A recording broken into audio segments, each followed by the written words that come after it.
Bapak Wakil Humas beserta staf, Pak Hasan dan Bu Nur Aini.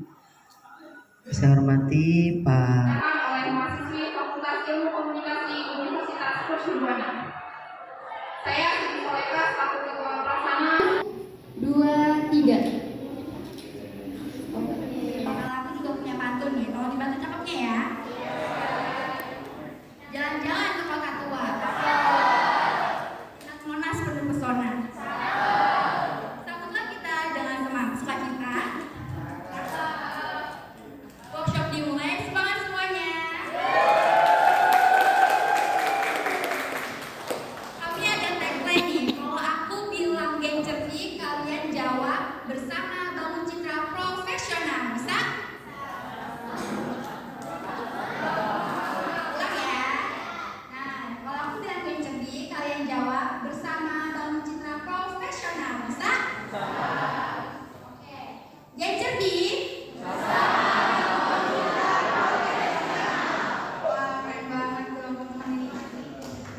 Belum.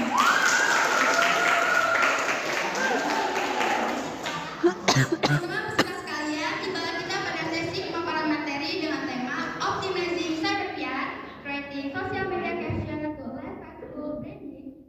Mungkin salah satunya itu karena cybercrime ini kan masih terus diadaptasi dan banyak juga media-media yang digunakan baik di website, baik di medsos, terus juga di blog. Jadi lebih ke tantangannya itu adalah pribadinya si PR-nya ini bagaimana dia bisa mengembangkan keterampilannya untuk menuliskan kegiatan-kegiatannya itu.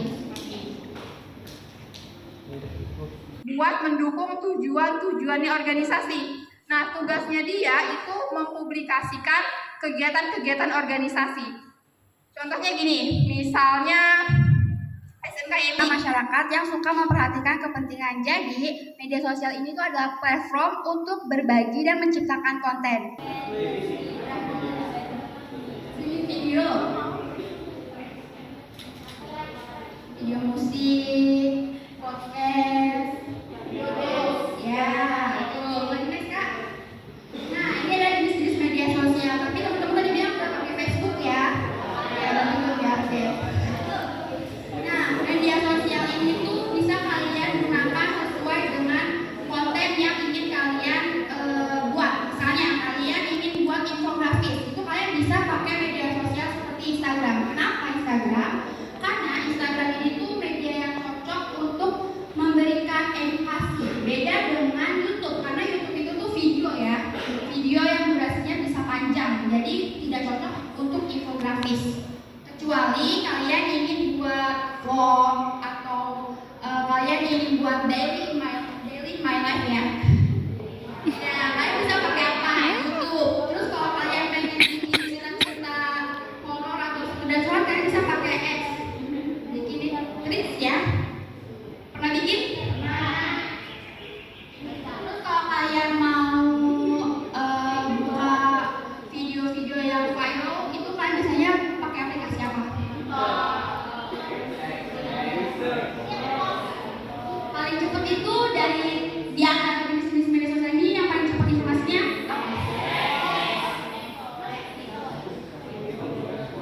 Ya betul. Nah, ini tuh kalian tuh pasti juga di antara kelebihan media sosial ini itu juga pasti ada kekurangannya, ya kan? Jadi kalian bisa jadi kurang produktif. Ngerasa nggak? Kalian jadi aku pengen buat konten tapi karena kalian kelamaan yang contohnya juga nggak jadi. Pernah?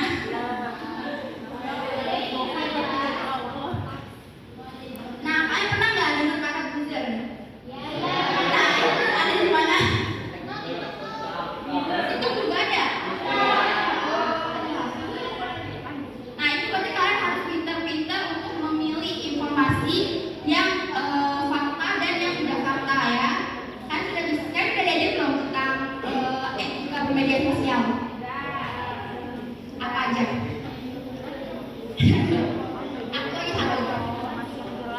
Tidak menyebarkan hoax, tidak menghujat, tidak lagi mau nambahin informasi yang akurat. Betul, lagi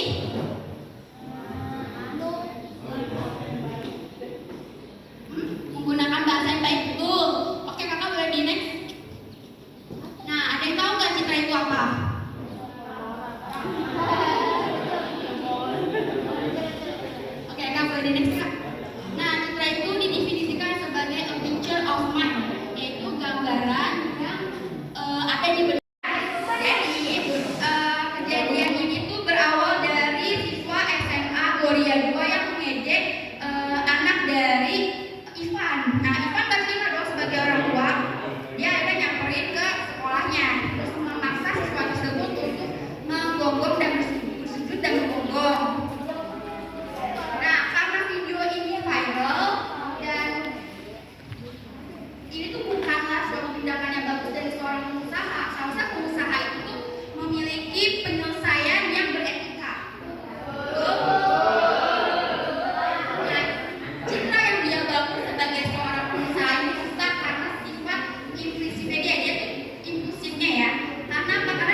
edukasi dan penelitian, meningkatkan sistem pengawasan di lingkungan sekolah, terus ada sosialisasi tentang media sosial itu sendiri, dan diperlukannya pendampingan psikologis untuk siswa.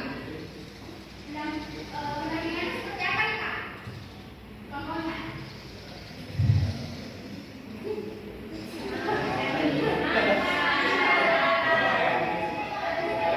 Jadi maksudnya pendampingan untuk pendampingan psikologis itu kayak dimudahkan akses gitu bang, misalnya kakak kena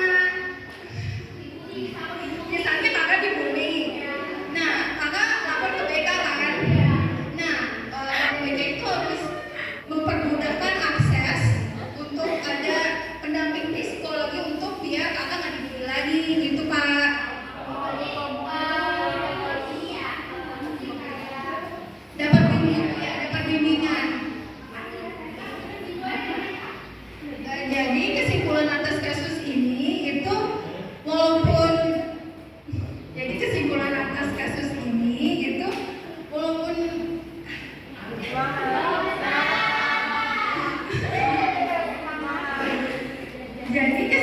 untuk kasus ini itu kita nggak boleh ambil keputusan yang tergesa-gesa walaupun niatnya baik, karena dari kasus ini itu hal tersebut dapat merusak citra individu atau institusi, apalagi di era media sosial sekarang Kak. Terima kasih dari aku.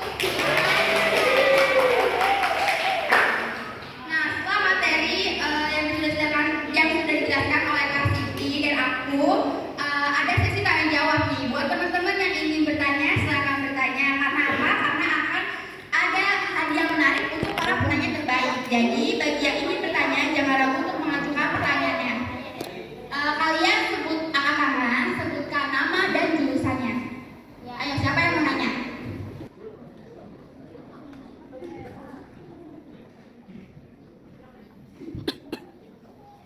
Ayo, siapa namanya, siapa nama, jurusan, pertanyaannya apa? Ayo.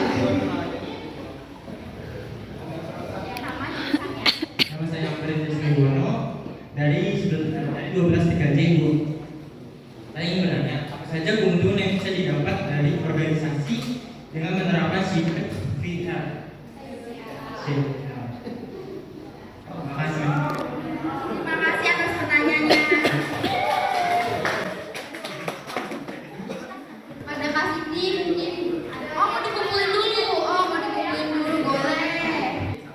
Nama sama jurusannya ya. Saya Maria dari 12 MP2. Tadi kan Kak Siti soalnya ada yang jelasin apa tuh saya VR yang jenis itu Bapak ya.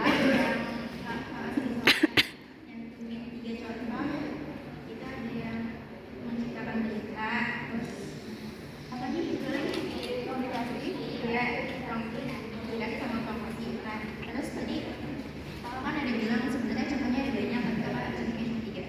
Aku mau tanya sisanya apa lagi? Makasih atas pertanyaannya. Ada lagi yang ingin bertanya? Satu lagi nih, hadiahnya menarik kok guys. Sangat setia di dalam menjalankan saya VR. Oke.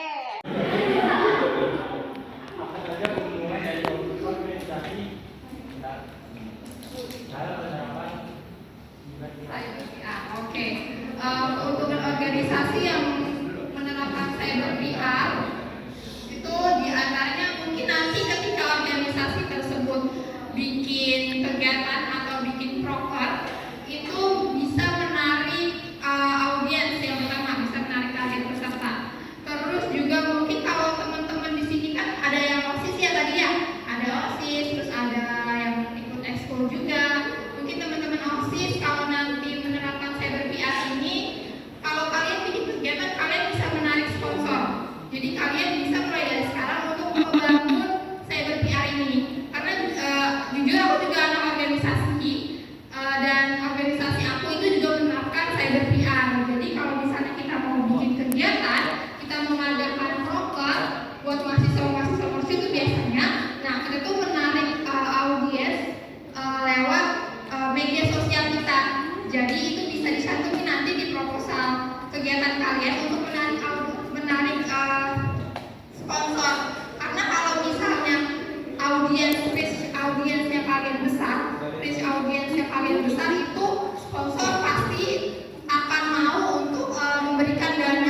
magazine teman-teman. In-house magazine kita itu tentang struktur organisasi, terus juga program-program yang kita jalankan seperti community, terus ada workshop, ada showcase namanya, nah pokoknya gitu. Terus selain press release, in-house magazine ada juga company profile. Nah, company profile itu sebuah perusahaan itu biasanya dia punya video yang menampilkan perusahaan mereka. Misalnya mungkin tentang ini contohnya maaf UMB tadi. Nah, itu kan ada cuplikan mahasiswa menuju. Nah, kurang lebih seperti itu. Itu. Terus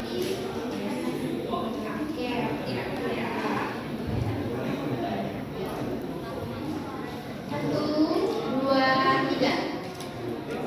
Bebas. Satu, dua,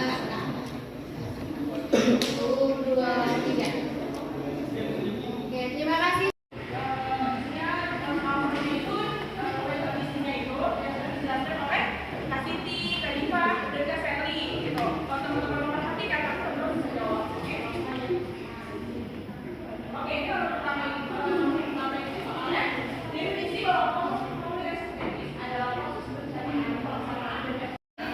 Yang tahu kata-kata, kasih tahu judulnya, penyanyinya, dia menyanyikan liriknya.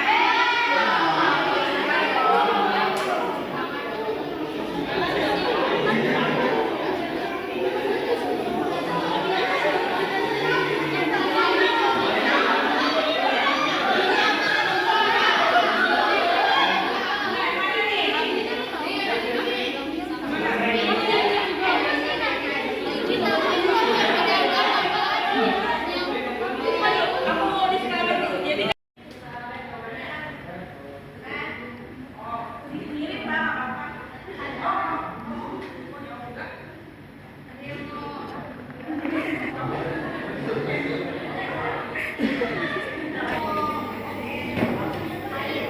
Oke, boleh sini. Kenalkan nama dan dia tulisannya apa? Gambar pertama akan menimbulkan kebingungan, kemudian dapat menimbulkan kesalahan ketika audiens melihat.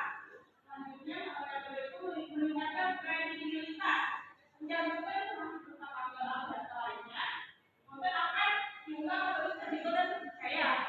Kemudian yang ketiga ada menyampaikan pesan emosional. Jadi dapat digunakan untuk menyampaikan emosi tertentu mawar inspirasi atau ajakan sehingga audiens tertentu dengan bahan tersebut. Boleh next teman-teman? Oke.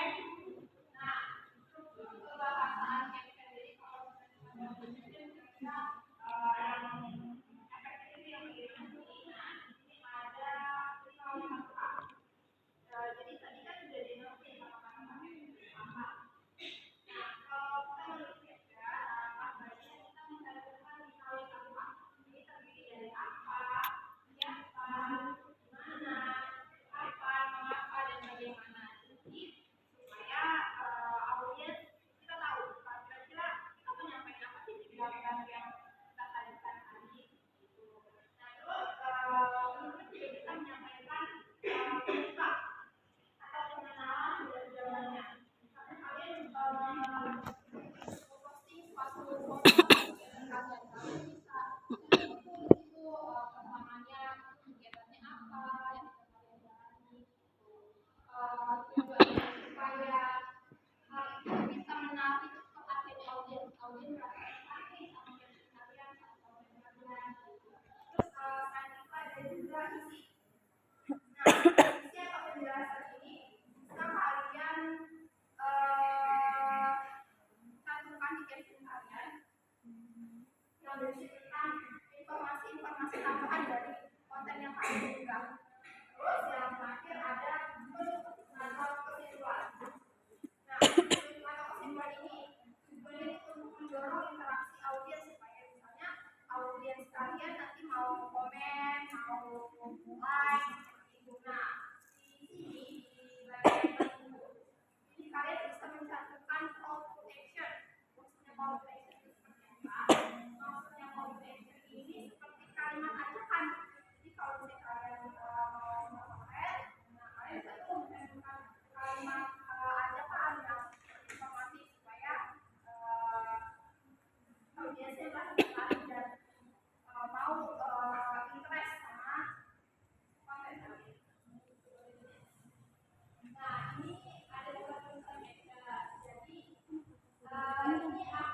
tadi udah foto. Mau.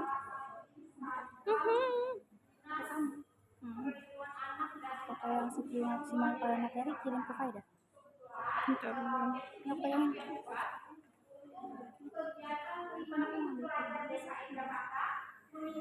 kalau foto itu ada di kalau foto itu ada di kameranya, katanya nggak ada di sini.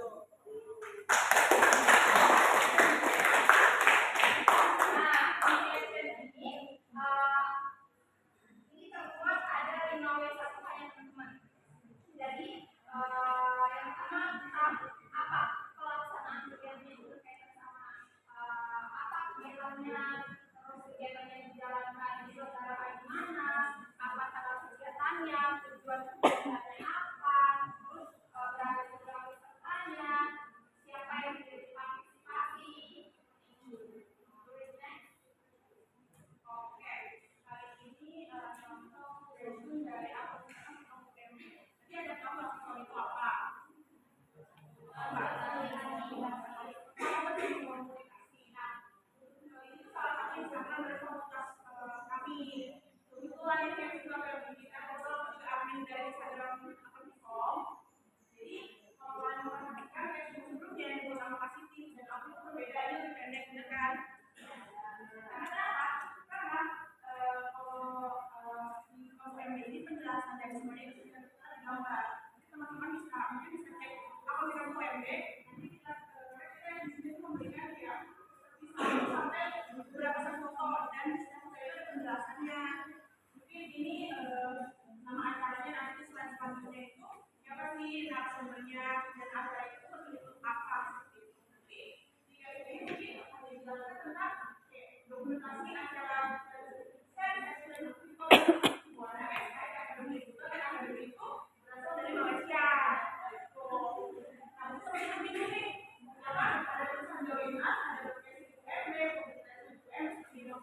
Karena kalau ilmu komunikasi itu nggak hanya ada Malaysia, tapi juga ada broadcasting, ada marketing komunikasi, ada juga komunikasi. Jadi kenapa menaruh kata join us? Jadi untuk teman-teman nih mungkin yang mau gabung ke Unju dan ikut fakultas komunikasi, tapi bingung mau di mana, bisa lihat ada pilihan di Oke, udah nice.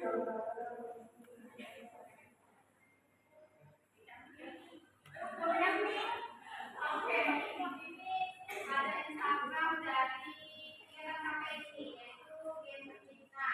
Di Instagram ini kita ada beberapa konten mulai dari kepanitiaan, ada aku sebagai ketua pelaksana, sama rekan-rekan panitia yang lain, dan ada kalau kalian cek ada konten-konten terkait iklan, media sosial. Nah itu ada di sana, ada di sini. Teknik yang kita pakai itu lebih asik gitu ya, maksudnya lebih menyesuaikan sama audiens kita. Karena ada audiens kita kan kalian. Tuh, jadi di sini ada buka nih, kayak misalnya hai sahabat cerdik. Nah, boleh sesuaikan kalian mau pakai pantun atau mau pakai